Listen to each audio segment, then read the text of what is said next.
नमस्कार मित्रांनो, ऐका हो ऐका या मराठी पॉडकास्टमध्ये मी अनामिका तुमच्या सगळ्यांचे मनापासून स्वागत करते. मागील पॉडकास्टमध्ये आपण मस्तक कापलेलं जोडपं आणि काश्मीरातील सरोवराची कथा ऐकली. आजच्या एपिसोडमध्ये आपण नरमोहिनीची राक्षसाकडून सुटका आणि यज्ञपुरुषाचा प्रसाद राजा कोणाला देतो हे आपण ऐकूया. सिंहासनावर आरोहण करण्याच्या तयारीने भोजराजा पुन्हा त्या सिंहासनाजवळ आला असता नववी पुतळी कामकारिका जिवंत झाली व राजाला सामोरी जाऊन म्हणाली, हे राजा, तुझ्या अंगी विक्रमा इतके औदार्य व शौर्य असेल तरच तुला या सिंहासनावर आरूढ होता येईल. भोज म्हणाला, विक्रमादित्याच्या उदारपणाची व शौर्याची कथा मला सांगा ना. त्यावर कामकारिका कथा सांगू लागली. विक्रमादित्याचा त्रिविक्रम नावाचा एक राजपुरोहित होता. त्या त्रिविक्रमाला कमलाकर नावाचा पुत्र होता. तो खुशाल चेंडू होता. उत्तम वस्त्रे नेसावी, अलंकार धारण करावे आणि विषयोपभोगात रममाण व्हावे असे त्याचे आयुष्य जात असे. तो आपल्या पित्याचा लाडका होता. पण दिवसेंदिवस मुलगा अशा प्रकारे वाहवत चाललेला पाहून त्रिविक्रमाने एके दिवशी त्याची कान उघडणी केली. तो आपल्या मुलाला म्हणाला, हे पुत्रा, तुला तुझ्या वर्तनाची लाज कशी वाटत नाही? आपल्या या आत्म्याला अनेक योनीत जन्म घ्यावा लागतो. अनेक जन्मी केलेल्या चांगल्या कृत्यामुळे हा मनुष्य जन्म प्राप्त होत असतो आणि अनेक जन्माच्या पुण्याचे फळ म्हणून ब्राह्मण कुळात जन्म मिळतो. तू ब्राह्मण कुळात जन्म घेतलास, परंतु वासनांचा दास झालास. दिवसभर तू भटकतोस आणि जेवण्यापुरता घरी येतोस. हे तुझे वागणे योग्य नाही. तुझे हे वय अध्ययनाचे आणि ज्ञान मिळवण्याचे आहे. त्या वयात तर तू ज्ञान संपादन केले नाहीसच. सर्व जन्म तुला दुःखातच घालवावा लागेल. सांगतातच की ज्याच्याजवळ विद्या नाही किंवा तप नाही किंवा दान करण्याचा उदारपणा नाही व चारित्र्य नाही, ज्याच्याजवळ धर्म नाही किंवा सद्गुण नाहीत, त्यांचा देह माणसाचा असला तरी तो पशुच म्हटला पाहिजे.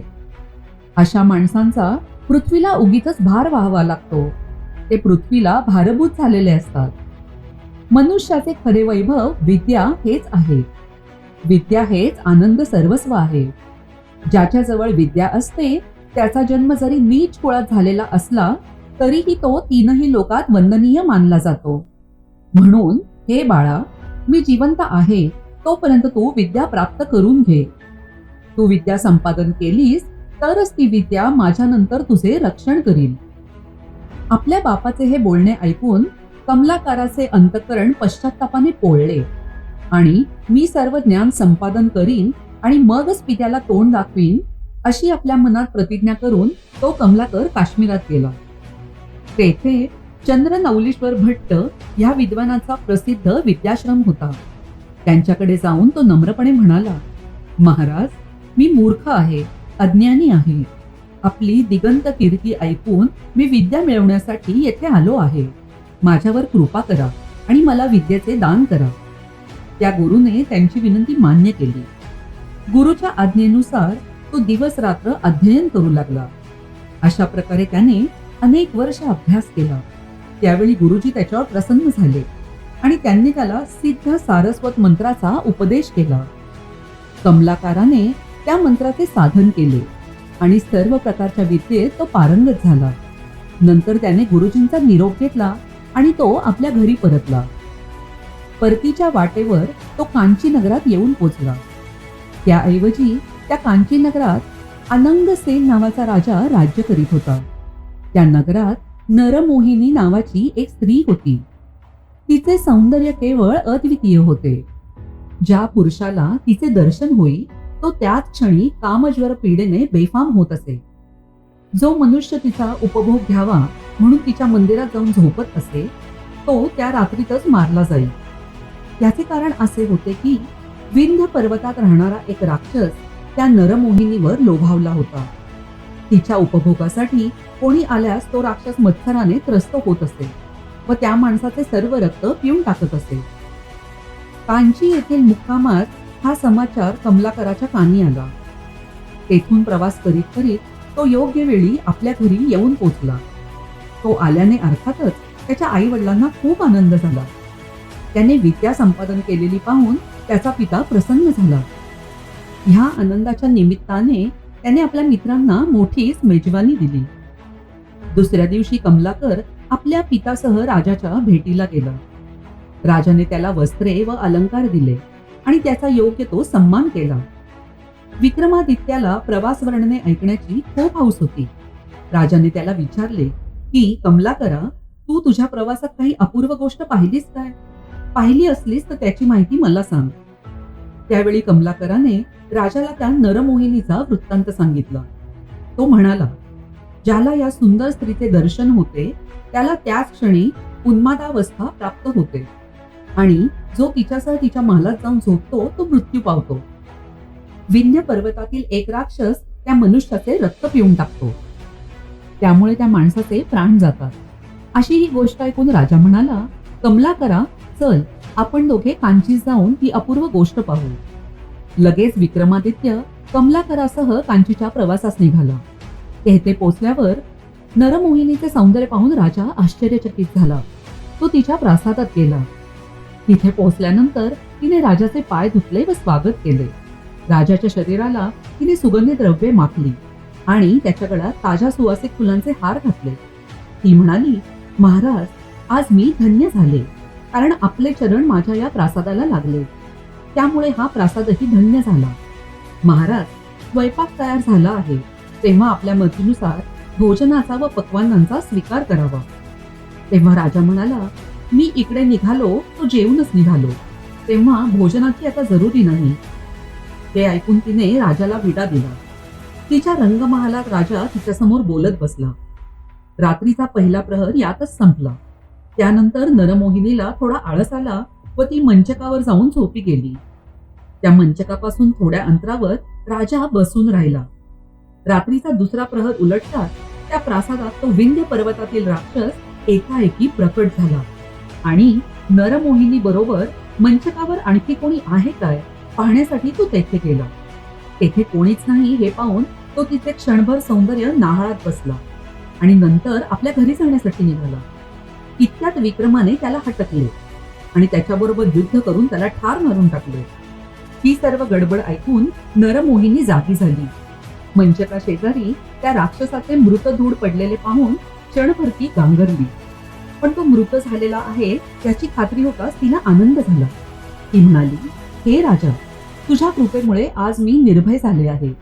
या राक्षसाने आजवर मला खूप उपद्रव दिला होता, त्या सर्वातून तू मला मुक्त केलेले आहेस. राजा, सांग मला, मी काय केले असता तुझ्या या उपकाराची फेड होईल? राजाने विचारले. मी सांगेन तसे तू करशील काय? नरमोहिनीने राजा सांगेल तसे करण्याचे वचन दिले. त्यावर राजा म्हणाला, मी सांगतो की तू या कमलाकराचा पती म्हणून स्वीकार कर. नरमोहिनीने आपले वचन पाळले. विक्रमादित्य आपल्या राजधानीस परत गेला.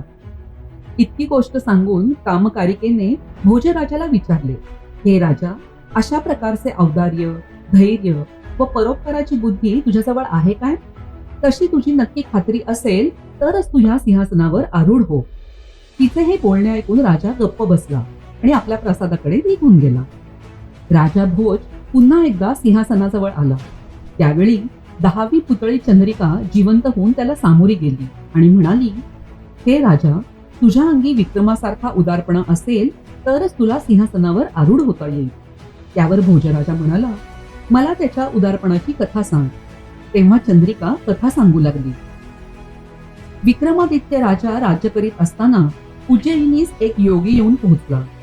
तो योगी वेद, वैदिक विद्या, ज्योतिष विद्या, संगीत, नाट्य इत्यादी शास्त्रात आणि सर्व प्रकारच्या कलांमध्ये पारंगत होता. त्याला तोड नव्हती. तो सर्वज्ञ होता. त्याची अशी कीर्ती ऐकून त्याला राजवाड्यात येण्याविषयी निमंत्रण देण्याकरता राजाने आपल्या पुरोहिताला त्याच्याकडे पाठवले. तो पुरोहित त्या योग्याजवळ जाऊन आणि वंदन करून म्हणाला की कृपया राजवाड्यात चलावे. त्यावर तो योगी म्हणाला, हे बुद्धिमान माणसा, मला राजाचे दर्शन घेण्याचे प्रयोजन काय आहे? आम्ही सर्व योगीजन सर्व प्रकारे निरीच्छ आणि कसलीही इच्छा नसलेले असतो. आम्ही काही शासकीय अधिकारी नाही किंवा राजकारण करणारे नाही. आम्हाला कामाचा मोह नाही किंवा दागिन्यांची आवड नाही. आम्हाला सर्व विद्या अवगत आहेत व आम्हाला कोणाचीही खुशामत करायची नाही.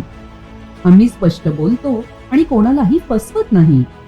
आमचा चरितार्थ भिक्षेवर चालतो. आकाशाचे वस्त्र आम्ही पांघरतो आणि जमिनीवर झोप घेतो. आम्हाला राजाशी काय कर्तव्य आहे?